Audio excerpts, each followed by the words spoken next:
Level पे 2021 में दूसरी पोजीशन हासिल की अली रजा।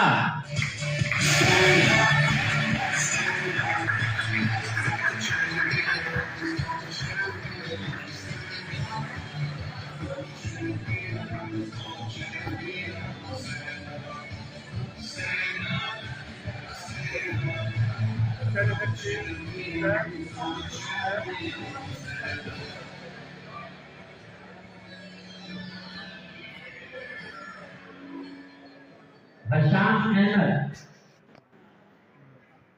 2020 में जिला लेवल पे फर्स्ट पोजीशन हासिल की। अपनी सीट पर छोड़ करेंगे हशाम अहमद।